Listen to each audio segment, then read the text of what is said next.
Charles Oliveira calls out Conor McGregor and Sean Strickland calls out Israel Adesanya, and I thought I'd break down both of these topics and many more on today's MMA News reaction video, starting with Charles Oliveira calling out Conor McGregor. Now, do I believe this matchup's going to happen next? No, I do not whatsoever, but I do understand why Charles Oliveira is essentially shooting his shot at Conor McGregor for a matchup because, again, McGregor's the only guy breaking 1 million pay-per-view buys at this point in the UFC. I mean, the UFC's pay-per-view sales have been going downhill. Now, they have upped the price and they have other things and they're getting more views on their fight night cards and stuff like that. So they are making more money.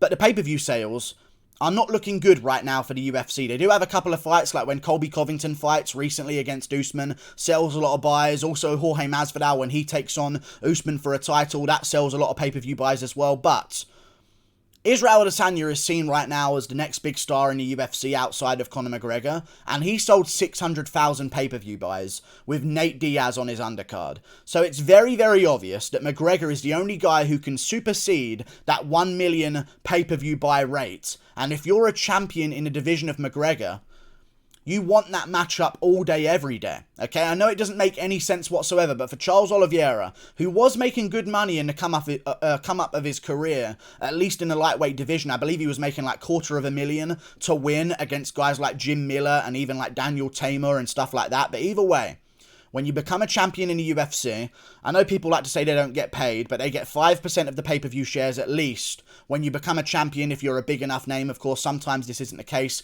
with female champions who like cost the company money rather than make the company money by even being on the cards. And you've also got guys like Davison Figueiredo. When he became a champion, he didn't get pay-per-view shares against Alex Perez, but by beating Alex Perez, he got pay-per-view shares when he fought Moreno of 5%. So typically the champions do get a cut of the pay-per-view buys, and if McGregor's going to sell you $1.5 million pay-per-views in general, that's 5% of 1.5 times 70 for the champion in Charles Oliveira. I understand why he's calling him out. This matchup can't be made. McGregor's, I believe, number 9 right now in the lightweight division. Hasn't won a fight there in 5 years because, of course, the Cerrone fight was at 170. No, it can't be made. But I will say this. Oliveira also said about Justin Gaethje, I couldn't understand his posture. He said a lot of bullshit about me. When he faced me, he said I deserve all the respect. That I was a real champion. A few minutes later told the press that he would break my face. Now, Charles Oliveira, of course, is seeing the flip-flopping of opinions from Justin Gaethje about him in his career. Justin Gaethje said he's going to break everyone's face, though, even if he was your best friend. He'd say he would break your face. I'm sure he told his mum that he would break her face whenever she gave birth to him. That was like his first words or something, but either way, I think Charles Oliveira should have handled this a different way when talking shit about Justin Gaethje. First of all, the Gaethje-Oliveira fight is most likely going to happen next, I would imagine, okay? Gaethje also says that he's going to throw dollies around if he doesn't get the title shot next, and McGregor gets it before him. But at the same time, Gaethje's on a one-fight winning streak. Charles Oliveira could have approached this in the way of just laying down the law on Justin Gaethje real quick. He should have said, listen, Justin Gaethje, you've done nothing but fucking despise me and call me not worthy my entire career. Now I'm a champion, you suddenly have respect for me? Fuck all that energy changing shit. Keep the same energy. Do you like me? Do you think I'm a quitter or don't you? And also say something like maybe, you're on a one-fight win streak anyway. Why would I ever do you a favour of choosing to defend against you? You're only on a one-fight win streak. Now again, McGregor's on a losing streak, so this doesn't even make sense. But I feel like Oliveira should lay down the law on Gaethje even harder and say, listen, you're very lucky to be in a position that you're in on a one-fight win streak to earn a shot to the title. I don't know how. No idea how. He's ranked above Poirier in the rankings. He lost to Poirier, and Poirier's only lost to Oliveira, but I guess that's Ali Abdelaziz working things backstage to make sure that Gaethje gets the title shot next. Gaethje will get the title shot next. I believe it's going to happen in May because the May card is a Brazilian card. It's going to be, I believe, in Rio de Janeiro, so hopefully they'll have Charles Oliveira versus Justin Gaethje on that card. But I'm just saying, where money is involved, it makes sense to give McGregor pay-per-view world championships. You know what I mean? Like, you need him to headline cards. You need something on the line. I could honestly see the UFC. There's a small chance of them doing this just fucking cashing in one more time on Conor McGregor and making him fight Charles Oliveira. I don't think they're going to do it. I think there'll be an absolute outrage. Justin Gaethje would have a riot, as he said he would. He said he was going to have a riot if they ever gave McGregor the title shot over him. But, you know, one fight win streak. So, not really too definitely deserving. This isn't Ferguson before the Gaethje fight, you know what I mean? This is a guy on a one-fight win streak who lost to Dustin Poirier, who lost to Eddie Alvarez, but he has earned his title shot, I guess, right now, because Makhachev's fighting Dariush. But we'll see how it goes. Good matchup, make Oliveira versus Gaethje, but McGregor is always going to be that name in the mix, and I think McGregor should take on Tony Ferguson next. Please, just make that matchup happen. Makes all the sense in the world. Moving on to another situation. Sean Strickland calls out Israel Adesanya for his gyno after being stereotypical about Helen Yee to do with Asians being smart, I believe. But again, let's talk about this one first, because he's on the news right now because he said that Helen Yee is Asian, she's smart, right? She's good at maths. And there are some people just laughing about it and stuff like that, but there's people in the comments section, can't wait to see him twitching on the canvas. This guy's a negative IQ. This guy's got some racism in him. Guy's got the brain of a toddler, babbles and makes no sense. Dude's an inbred for sure. Like, this is the pure example of society that we're in right now. He says this remark to Helen Yee. What does Helen Yee do? Laughs hysterically and finds the entire situation hilarious. What does the internet do? Wah! This is wrong. We're offended on behalf of Helen Yee, even though she laughed hysterically and found it amazingly funny the entire interview long. Either way, moving on to another Sean Strickland thing, he called out Israel Adesanya for saying that weed caused his gyno. Remember, Israel Adesanya grew that massive boob out of nowhere, like as around the time the world first went into a global pandemic on a deserted island. Not a deserted island, Jesus Christ, fucking Pirates of the Caribbean.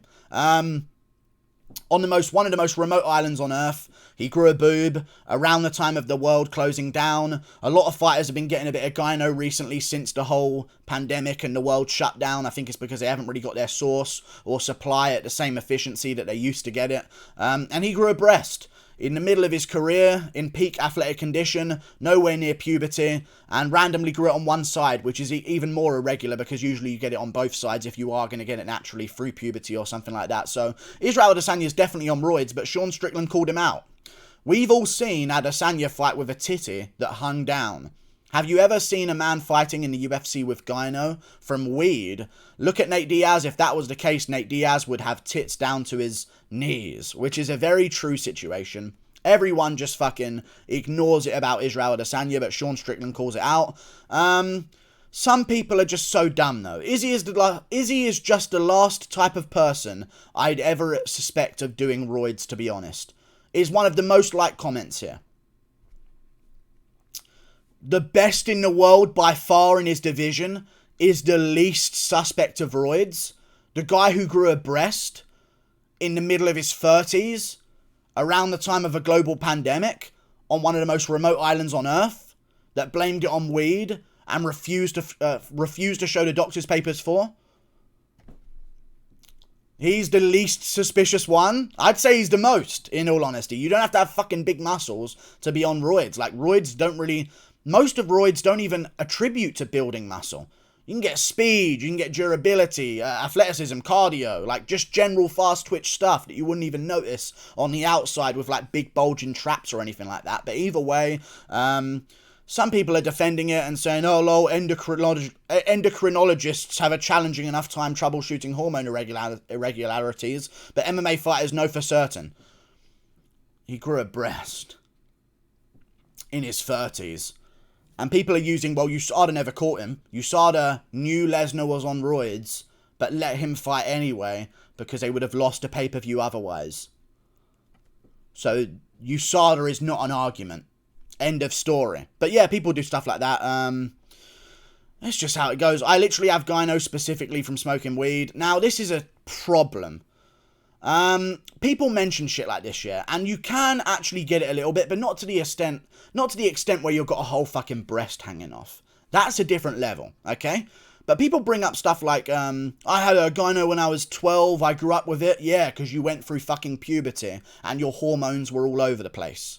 That's why. And people bring up the weed giving you gyno. The majority of the time why weed gives you breast tissue as a male is because weed naturally makes you live a more sedentary lifestyle and like lazy, low testosterone. You don't work out as much. I know people act like there's no fucking bad side to weed, man. It's all natural, man. But it makes you a bit more lazy. You know what I mean? It makes you chill out a bit more. You don't work out as much.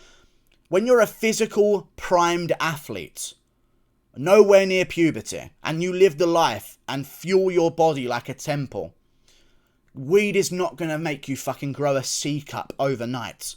It just doesn't work like that. But either way, Strickland called him out. People are defending him because they're fucking dumb. But there you go. The #1 fighter in the world is the only one with a breast hanging off of his chest. Just so happens to be the best in the middleweight division by far, of course, as well. Either way, moving on to another situation. Nate Diaz mentioning some shit about the Paul sisters hired this security team to make sure I wouldn't get to them. Like I was actually trying to, but it's all good with you guys. Don't take this fight thing too serious. You guys are playing boxing with wrestlers who can't box, or little ass Floyd. That's not cool, bro. It's not. I'm a real fighter, and man, Nate, no one hired security to keep you away from Jake Paul.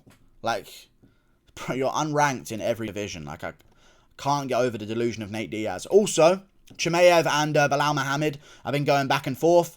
Chimayev said, when you got a finger in your eye, you gave up. How are you even going to think to fight me? Bullshit, boy. And then Belal Muhammad responded, didn't you retire because you had a cold? Don't worry, friend, I got some NyQuil for you.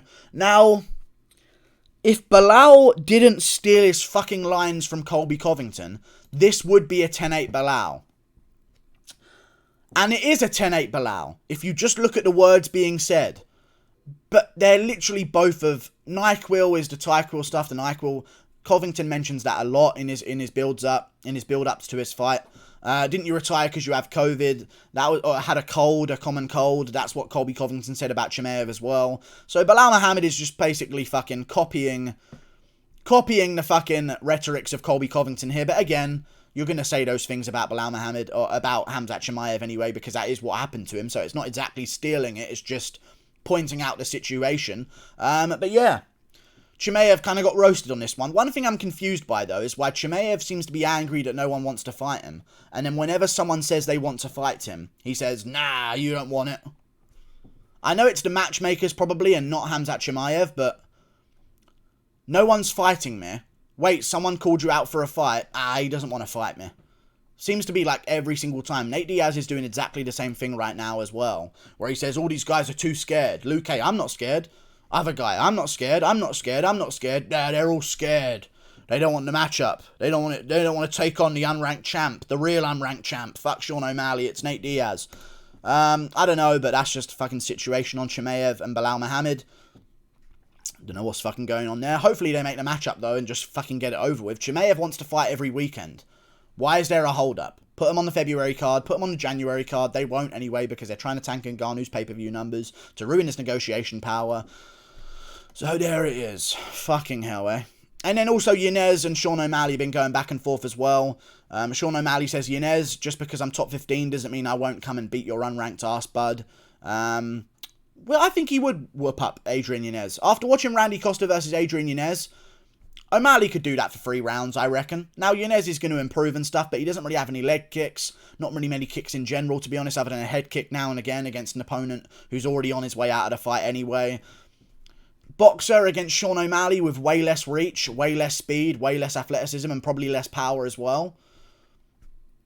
People are saying they back Yanez on this one. You're done.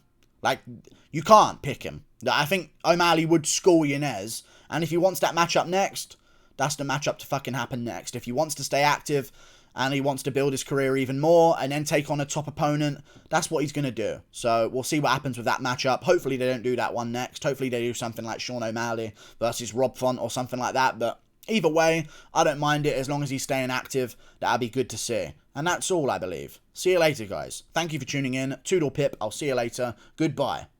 Click that button up there. Goodbye.